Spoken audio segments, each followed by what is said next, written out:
Hamid Abu Arara takes out his mobile phone. He wants to show us a short video and then a photograph. It will not make for easy viewing. The film is taken from a traffic camera at a rural T-junction not far from the Israeli border with the Gaza Strip. It is 7:05 a.m. on the morning of October 7th, or Black Saturday as Hamid and so many other Israelis describe the day. As the footage begins, a black Hyundai appears from the side road.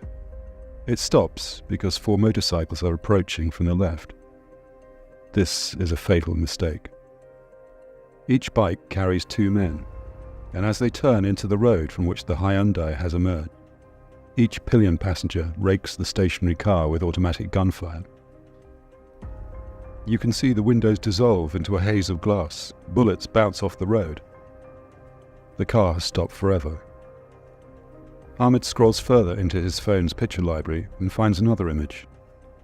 It is a photograph of a middle-aged woman. She is wearing a hijab and is covered in blood, and is slumped lifeless across the steering wheel of the same Hyundai. Hamid, a tough Bedouin farmer, begins to weep. This is his beloved wife Fatima, who had been driving him to work as she did every day, until they met with Hamas.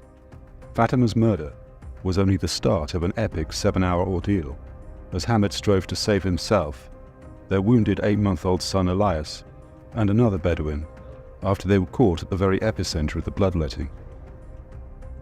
Theirs is surely one of the most extraordinary survival stories to have emerged from the October 7th massacres. But it also serves to throw light on an underreported aspect of the atrocities. How Hamas gunmen did not hesitate to execute or kidnap fellow Muslims whom they came across during their 2-day rampage. Male photographer Jamie Wiseman and I travelled to the Negev desert in southern Israel, where some 200,000 members of Israel's Bedouin Arab community live in tumble-down towns or villages, or more traditional nomadic encampments. We spoke to Bedouin families whose members were either killed or taken hostage by Hamas. Their people largely inhabit the physical, economic and social margins of Israeli society, but not marginal enough for Hamas's terrorists. Hamid and Fatima had 7 sons and 2 daughters. The youngest is Elias, and at 6:40 a.m. on Black Saturday, Fatima drove them from their home in Rahat towards the hothouse tomato business that Hamid ran, only a few miles from the Gaza boundary. 2 Bedouin farm labourers, a father and a son, were sitting either side of Elias, who was in a baby chair on the back seat. After the motorcycles passed us, I tried to raise Fatima from where she had fallen, and that is where I saw that she had been hit 20 times. He says the gunmen must have known that she was of their own faith. We're a religious Muslim family, and she wore a traditional headdress of a devout woman. It is inconceivable that they could not see who was inside. They were 5 meters away from her as they passed, and the windows were rolled down. She told me she could not feel her legs. I knew she was close to death. Being a devout Muslim, I asked her to say the Shahada prayer, which you say before you die. She said it 4 times, and before the 5th time, she was dead. I got out of the car and opened Fatima's door and closed her eyes. Then I called the police, who answered, but said they were overwhelmed. They said they would get to me as soon as they could. The survivors were on their own. Hamid then heard the young labourer who had been sitting behind Fatima calling for help. He had also taken the brunt of their attack. We pulled him out of the car and laid him under a tree. He said the final prayer, and a few minutes later he too passed on. Baby Elias had also been hit by a bullet fragment between his shoulder blades. My son was in shock, unnaturally still. I shook him and he started crying. Then we had to look for a place to hide. The only sanctuary was a derelict hut by the roadside. We closed the door and waited for rescue. It would be a long and terrifying vigil. Hamas was all around them, and the temperatures soared. The baby was still breastfeeding. We had 1 bottle of formula that Fatima had prepared for the journey. That soon ran out, and my son grew very unhappy. He was crying, and that became very dangerous for us. At around noon, Hamid looked through a crack in the metal door of the hut and saw that Hamas terrorists had returned to the junction. The location seemed to have become a rendezvous for groups of gunmen who went off on bikes, pickups and stolen cars to attack nearby communities. For 5 hours, I secretly observed them coming and going, shooting and killing, somewhere and then coming back. Then one group left and almost immediately returned, and I grew very concerned. It seemed that they wanted to set up an ambush at the junction, and so 4 of them hid behind it. I could hear them discussing the situation. They were literally centimetres away from us. It was then that Elias began crying again, and I heard the terrorists speak and say that they heard the baby. I heard them loading their guns. They were coming to finish me off.